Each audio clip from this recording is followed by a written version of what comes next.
De ce urăști să vinzi și cum asta te ține sărac în calitate de coach, terapeut, expert, care are ce să lucreze cu oamenii, are rezultate, are clienți, dar cu toate astea contul nu reflectă valoarea ta. Dacă te regăsești în asta, atunci acest video este 100% pentru tine și ceea ce urmează să-ți spun aici, bazat pe rezultatele mele, da, e bazat pe rezultate, nu e bazat pe teorie, e bazat pe ceea ce am făcut în ultimii 5 ani de zile și am generat peste 800.000 de euro din coaching, așa că cred că știu una sau două lucruri legate de vânzările etice și cum anume să înrolezi clienții în programul sau serviciul tău de coaching și să nu rămâi sărac pe deasupra, da?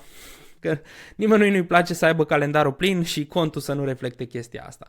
Așa că, ce vei învăța astăzi? În primul rând, de ce vânzarea e un act de vindecare și nu de manipulare și știu că poate sună puțin pentru anumite persoane, dar ai răbdare, uită-te până la final și o să înțelegi de ce vânzarea este într-adevăr un act de vindecare și nu manipulare, cum să folosești cadrul de medic pentru autoritate instantanee în apelurile tale și în discuțiile tale de vânzare și cum să gestionezi etic obiecțiile nu am bani sau mă mai gândesc, cel mai des întâlnite obiecții de pe fața pământului când vine vorba de coaching, programe de educație și genul ăsta de servicii transformaționale. Așa că hai să începem.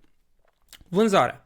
În primul rând e manipulare sau ajutor, pentru că avem destul de des discuțiile astea împreună cu clienții mei în apelurile săptămânale și mai ales cu cei noi care abia intră în lumea mea și înțeleg despre ce este vorba, au tendința să creadă că vânzările sunt manipulare. Și hai să definim în primul rând dacă este așa sau nu. Pentru că dacă ai în mintea ta impresia asta că vânzarea este manipulare, adică trebuie să tragi de cineva, trebuie să-l păcălești într-un fel, că trebuie să fii agresiv sau că trebuie să fii super convingător astfel încât omul respectiv să vină să lucreze cu tine, atunci deja ai pierdut acest joc și nu o să poți să faci vânzări pentru că sunt prea presante, prea stresante, atât pentru tine cât și pentru cel din fața ta. Și în primul rând trebuie să înțelegi această diferență, da?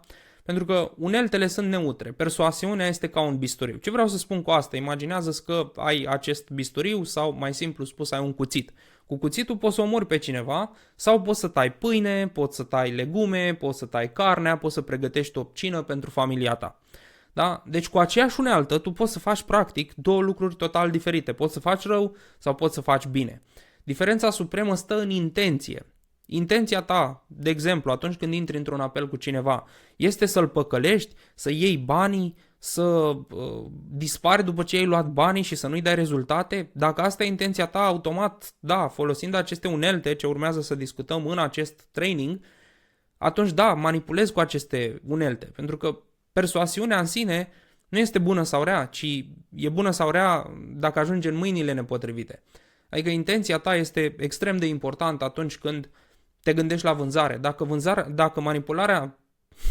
Dacă intenția ta este să ajuți oamenii să iau o decizie, să-și transforme viața, știi că programul tău este super bun, ai schimbat deja vieți până acum, ți-ai schimbat tu viața până acum, atunci folosind armele de persoasiune, nu face decât să-l ajute pe omul respectiv să-și transforme viața. Și de ce să-și transforme viața? Pentru că cel mai probabil a ajuns în fața ta după 6 luni, 1 an de zile, poate 2 ani de zile, poate 7 ani de zile în care a suferit și are nevoie de ajutor.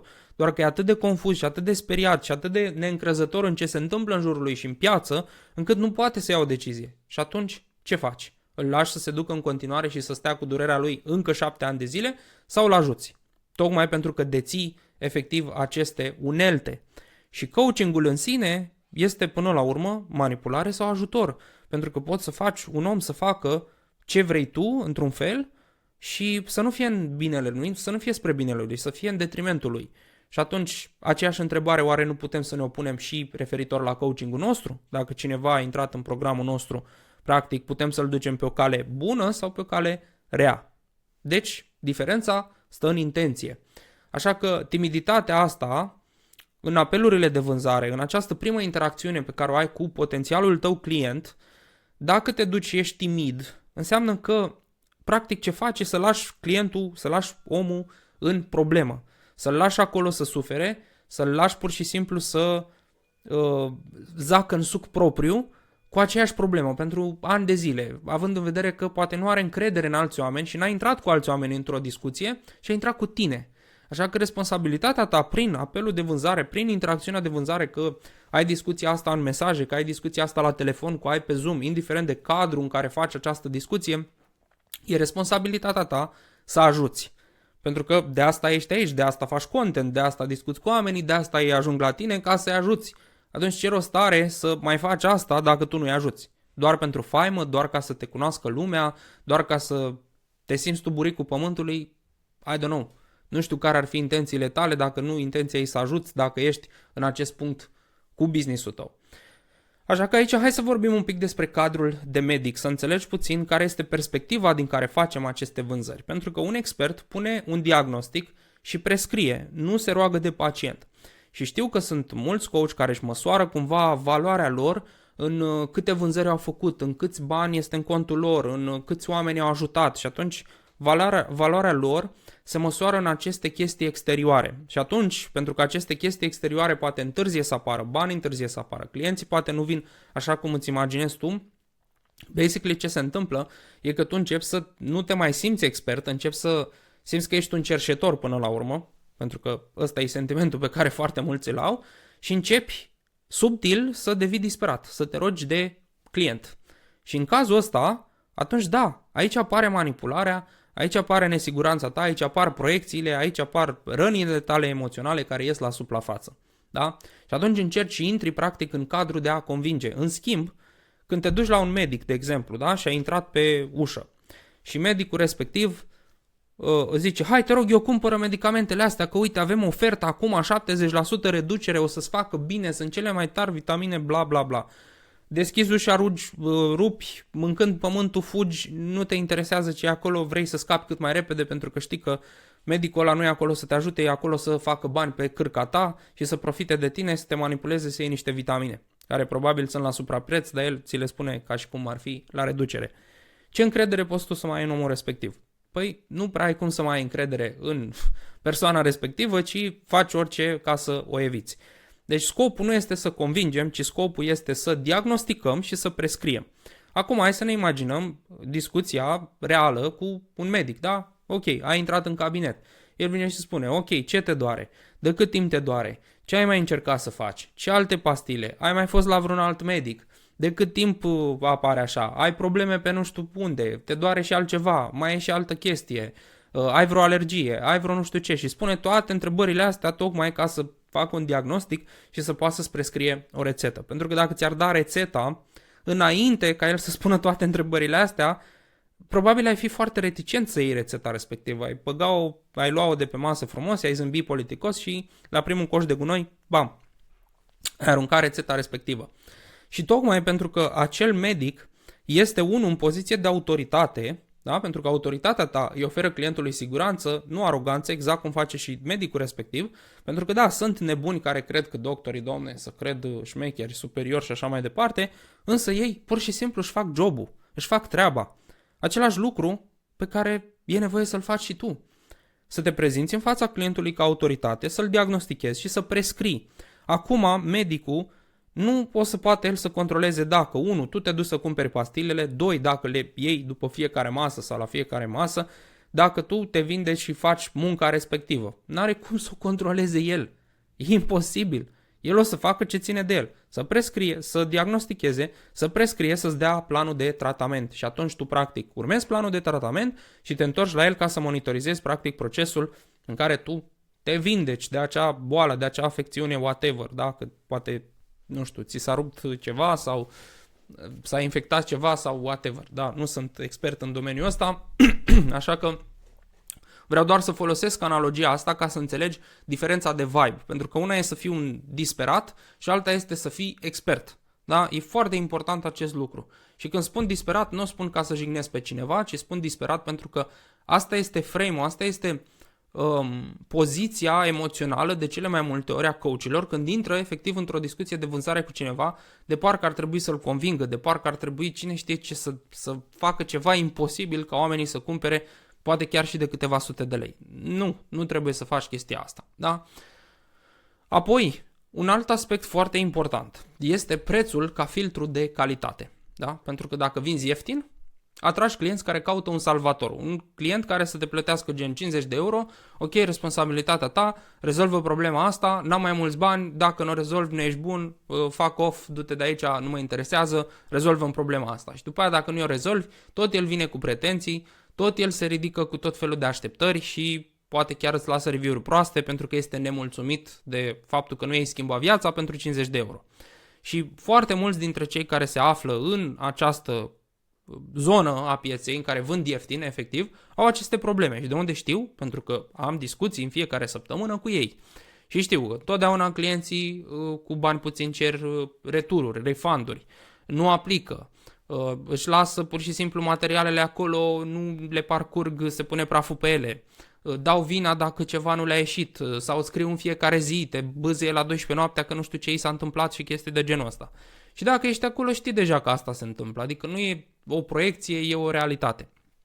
În schimb, clienții high ticket, și când spun clienți high ticket, aici ne referim la clienți care plătesc 1000, 2000, 3000 de euro pentru rezolvarea unei probleme specifice. Nu să le schimbi tu toată viața pe toate aspectele, pe sănătate, bani, relații, relația cu copiii, cu părinții și toate cele. Pentru că de multe ori coachii când aud chestia asta zic, păi high ticket, eu pentru 1000 de euro trebuie să-i schimb toată viața. Nu gândi ieftin, da? Pentru 1000 de euro îi rezolvi o problemă specifică.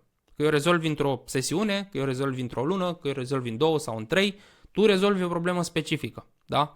Și aici clientul când plătește suma asta de bani, el știe că este responsabilitatea lui, da?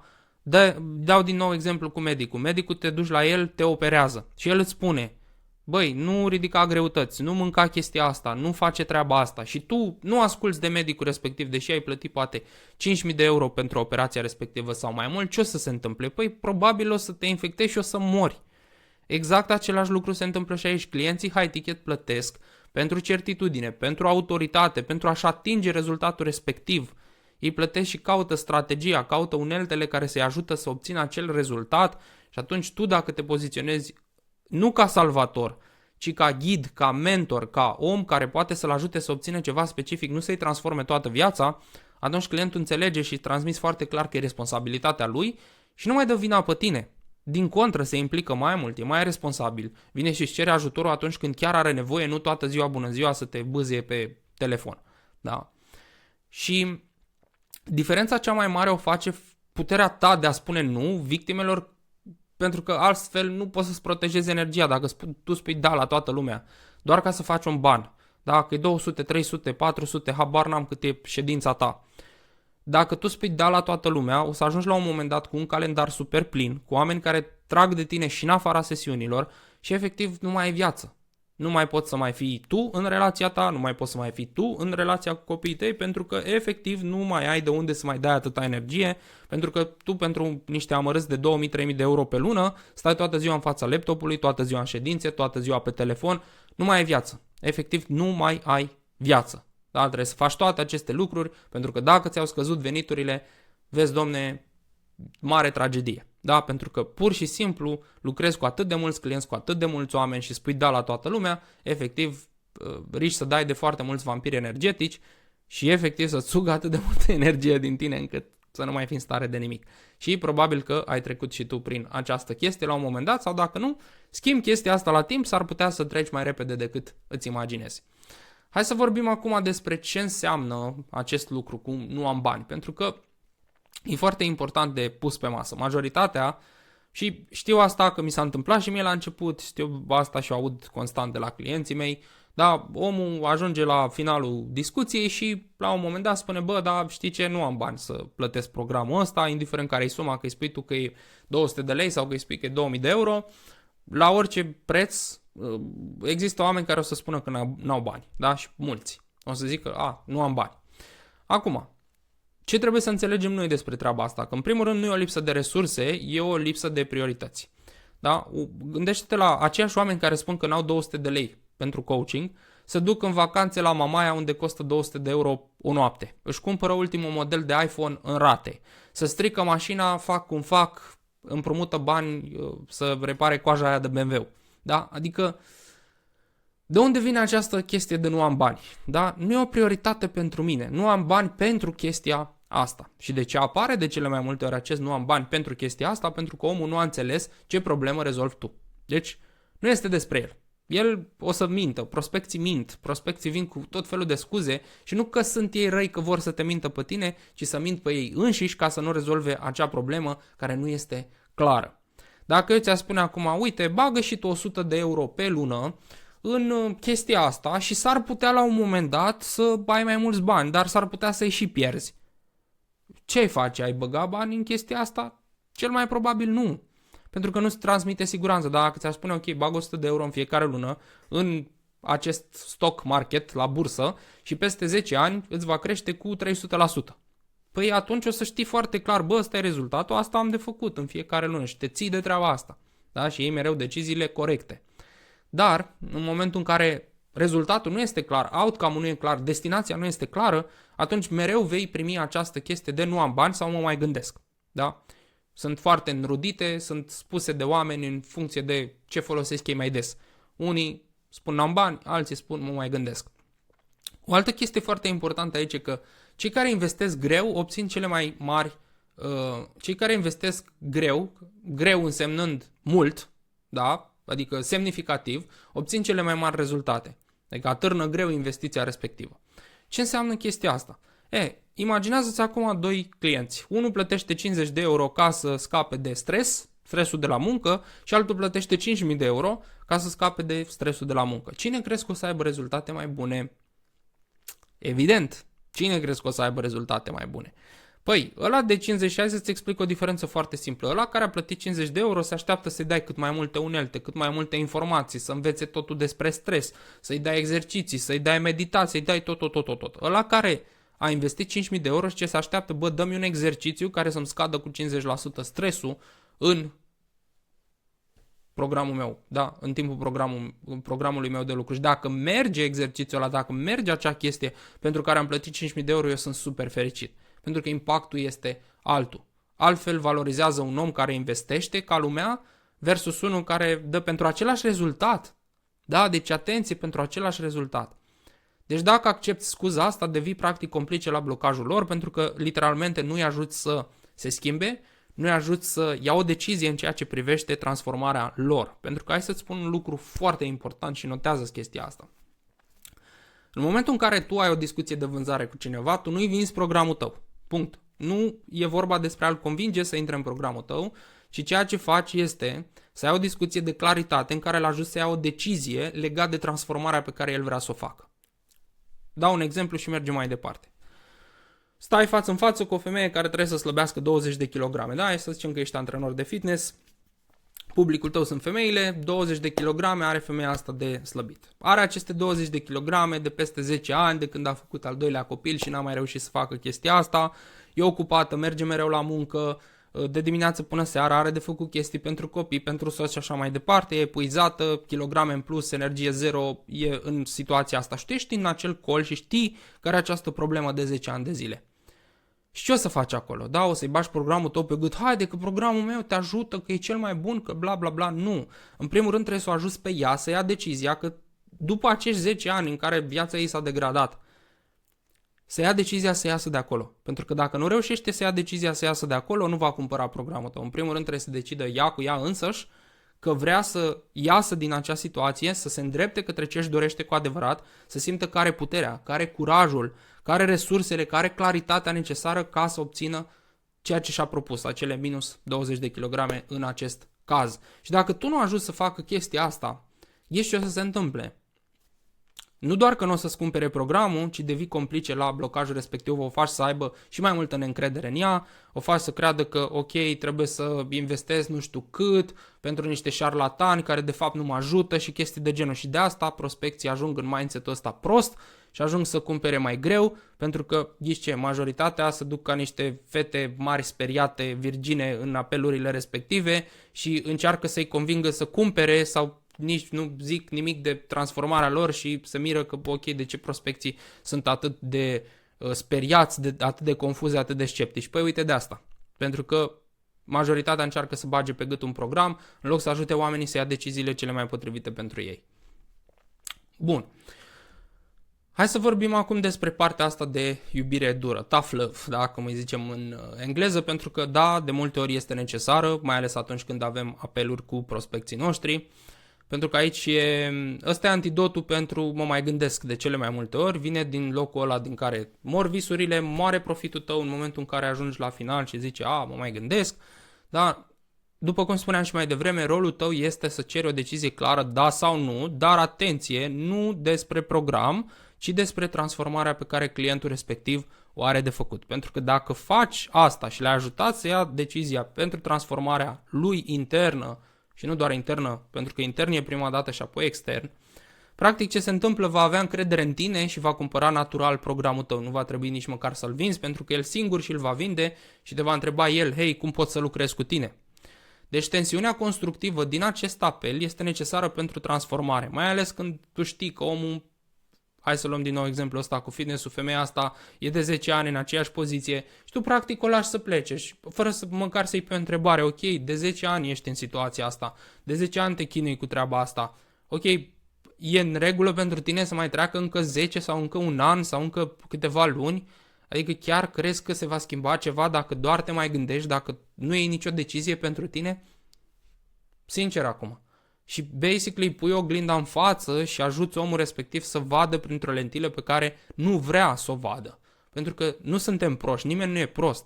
Știm ce avem de făcut, știm ce vrem să facem, dar ne e frică să privim verde în față adevărul. Și de asta ai nevoie de un coach. Ăsta e rolul coachului. Să-ți arate adevărul, să te pună față în față cu adevărul, chiar dacă uneori doare chestia asta. Și dacă nu reușești să faci treaba asta dinainte ca omul să-ți devină client, păi cum o să-l ajuți tu? O să îl perii și zici, da, e ok, ai făcut bine, super, da, ok, hai, continuăm să facem și tragi de el ca să-și facă temele, tragi de el să facă. Nu, trebuie să fie decizia aia clară dinainte să lucreze cu tine. Și tu când știi că omul respectiv a luat o decizie pentru el și l-ai ajutat să o ia, gândește-te cât de frumos o să lucrezi cu el în program, cât de frumos o să implementeze acele lucruri pe care tu îi le spui să le facă, cât de simplu e totul. Doar pentru că ai avut o singură conversație la început și asta a schimbat totul, pentru că ai făcut-o corect. That's it. Da? Și aici foarte mulți cum își sabotează vânzările, da? E prin sindromul ăsta al prietenului gratuit, da? Prietena cea mai bună care mă coachuiește pe gratis. Basically îți omoară rău de tot și vânzările și încrederea și autoritatea, pentru că în momentul în care faci coaching cu oamenii prin mesaje, practic le răspunzi la întrebări și le dai sfaturi, nu îi ajuți, ci pur și simplu îi ții și mai mult în problemă. Da, le validezi problema, dar îi ții și mai mult în problemă, pentru că ei nu vor mai avea încredere să meargă mai departe în procesul decizional. Informația gratuită se uită, se compară cu alții, poate acum vorbește cu încă 5 coach, tu i-ai zis ceva, ăla i-a zis altceva, încearcă cumva să facă conexiune între toate acele lucruri și până ajunge în punctul în care să uite sau să își piardă interesul pentru acea chestie. În schimb, omul când investește, aplică, face lucrurile alea inconfortabile și asta duce la rezultate. Deci transformarea reală a identității clientului începe doar după plată. Dacă nu reușești să-l faci pe om să plătească, și nu că să plătească în sensul să-l convingi sau să-i vinzi programul tău, ci pur și simplu să decide el pentru el că vrea transformarea respectivă și apoi plata vine de la sine. Și nu pot să spun câte cazuri de oameni au venit în apel și au spus că ok, nu am bani, spuseseră inițial, da, mă mai gândesc pentru că erau niște chestii neclare și le-am clarificat și by the way când se întâmplă asta poți să-i spui, uite, sunt aici să-ți dau orice informație de care ai nevoie, la ce vrei specific să te mai gândești sau ce trebuie să se întâmple ca să poți să iei decizia asta pentru tine și de cele mai multe ori întrebarea asta descătușează întreaga poveste pe care el o are în spate. Ok, să revin la exemplul meu, deci în momentul în care tu ajuți omul să ia decizia respectivă și îi pui întrebările potrivite și el ți-a plătit, basically se întâmplă magia. Și am avut o grămadă de clienți care inițial n-aveau banii să plătească. Da? Erau, ok, vreau asta, vreau să fac asta, îmi doresc foarte tare, dar n-am banii să plătesc. Ok, hai să stabilim exact data în care începem și tu practic ai acest timp să faci rost de resursele respective. Niciunul nu a spus nu. Niciunul nu a spus nu, pentru că știau clar ce vor, erau hotărâți să obțină rezultatul respectiv, aveau încredere tocmai pentru că îi ghidasem în acel proces să ia decizia potrivită pentru ei și am stabilit un deadline. Și nu este neapărat necesar ca oamenii să plătească, să scoată cardul, să plătească atunci în call dacă tu faci treaba bună. Nu este neapărat necesar, da? Dar trebuie să fii foarte atent în ce context se întâmplă chestia asta, pentru că oamenii zic că nu-ți fac plata acum, o fac eu mai încolo. În momentul în care spune chestia asta, e clar că vrea să fugă practic din acel proces și trebuie să fii atent, să vezi exact care este pattern-ul de evaziune. Vrea să iasă din decizie, vrea să amâne, vrea să spună mă mai gândesc. Nu. Pentru că dacă nu există commitment, nu o să existe nici plată. Logic. Bun. Sistemul de vânzare etic pornește de la a vinde cu intenția de a servi. E foarte important acest lucru, pentru că dacă nu ai intenția de a servi, atunci te duci în manipulare și dacă vrei să manipulezi, clar oamenii te simt, oamenii nu-s proști și îți dau seama foarte repede dacă tu vrei să ajuți sau vrei să manipulezi. Deci întotdeauna când intri într-un apel cu cineva, ai mereu intenția de a ajuta și de a servi, în primul rând pe acel om să ia decizia cea mai potrivită pentru el. Apoi poziționează-te ca medic, nu ca cerșetor, nu ca disperat, nu ca vânzător ambulant, nu cu 70% reduceri și chestii de genul ca să convingi omul să ia programul tău. Folosește prețul și iubirea dură pentru a filtra clienții asumați. Dacă faci doar aceste 3 chestii de acum încolo, nimic altceva, doar aceste 3 chestii, doar spui aceste 3 filtre și schimbi complet modul tău de a aborda oamenii în momentul în care ai această sesiune cu ei, efectiv lucrurile o să se schimbe pentru tine din primul apel. Din primul apel, efectiv, doar trebuie să spui intenția să schimbi efectiv acest frame mental. Și următorul pas, dacă vrei să implementăm sistemul ăsta de vânzări etice împreună, dacă vrei să-ți dau feedback pe apelurile tale, dacă vrei să spun unde poți să modifici anumite lucruri ca să ai rezultate mai bune, atunci hai să vedem dacă putem să lucrăm împreună, cum pot să te ajut personalizat, dar doar dacă ai experiență validată și vrei să scalezi, asta înseamnă că ai deja clienți, au deja rezultate, sunt foarte mulțumiți, te recomandă, poate faci deja content pe social media, dar nu vezi atât de multă tracțiune, poate ai deja calendarul plin și nu știi cum să crești de la aia 2-3 mii de euro pe lună la 10.000 de euro pe lună, atunci ești omul potrivit. Dar dacă ești complet zero, în sensul că tu nu știi ce vrei să faci, nu ai idee de ce îți place, nu ți-ai validat încă expertiza respectivă și încă ești în formări și crezi că mai ai nevoie de nu știu câte cursuri, nu știu câte diplome, atunci nu este pentru tine, cu părere de rău. Da, nu-i momentul, putem să facem chestia asta un pic mai încolo, am oameni care au venit să lucreze cu mine și după 3-4 ani de zile, deci dacă acum ești în momentul respectiv, s-ar putea să ne întâlnim peste 1, 2, 3, 4 ani. Nu se știe, ținem aproape până atunci, dar dacă ești în punctul ăsta și vrei ajutor personalizat, vrei un mentor care să fie alături de tine, să te ajute să atingi 5-10 mii de euro pe lună cu 5-10 clienți, nu cu 40, prin programe premium, să facem totul etic, totul simplu, totul clar, atunci tot ce îți rămâne de făcut e să aplici pentru programul meu de mentorare.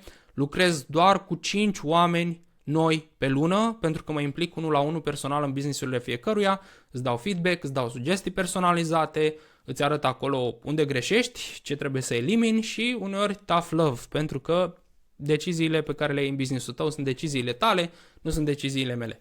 Dar, ca partener al tău în acest proces, vreau să te ajut să iei cele mai bune decizii pentru tine și să scutești luni sau poate chiar ani de încercări, erori, chestii care nu merg, greșeli pe care ai putea să le faci, pentru că nu e ca și cum n-ai putea să faci singur treaba asta. Cu tot ce ți-am zis în acest video, sunt 100% sigur că în vânzările tale se vor îmbunătăți, poate cu 10, 20, 30, 50, 100% se vor îmbunătăți, dar dacă vrei să duci chestia asta la next level și vrei să o facem împreună și să fim aproape în fiecare zi timp de 90 de zile, atunci știi ce ai de făcut, găsești un link mai jos, programează apelul, nu te forțează nimeni să iei decizia de cumpărare atunci în acel moment, dar mă aștept, bineînțeles, de la tine să iei o decizie clară și fermă în legătură cu transformarea ta. Da? Dacă nu o să fie programul meu potrivit pentru tine, nu e nicio problemă, am o grămadă de prieteni și experți și oameni în jurul meu cărora pot să te recomand și te poți duce în altă parte dacă consider că e mai potrivit pentru tine. Scopul meu nu este să-mi vând programul, ci scopul meu este să creez studii de caz care să arate că se poate și în România, se poate și la noi și poți să ai o libertate, libertatea aia pe care ți-ai dorit-o de la începutul business-ului, lucrând cu clienți premium în România, fără să ai calendarul full, să lucrezi mai mult de 40 de ore sau cine știe, sunt unii care lucrează 60-80 de ore pe săptămână și cu toate astea sunt blocați la 2.000, 3.000, 4.000 de euro pe lună. Aiurea, nu-mi place să văd asta, asta e misiunea mea, Vreau să ajut cât mai mulți coach, experți, terapeuți, oameni faini ca și tine să treacă de pragul ăsta și să ajute cât mai mulți oameni și să le transforme viețile. Așa că dacă ești în punctul în care știi că nu mai vrei să bâșbâi, nu mai vrei să faci lucrurile singur, vrei un partener, vrei un mentor, vrei un om care să fie aproape de tine, un om care a făcut deja lucrurile astea, care a lucrat cu peste 600 de alți oameni experți ca și tine, atunci hai să discutăm într-un apel. Programează apelul mai jos și ne vedem în următorul video sau în apel. Te salut!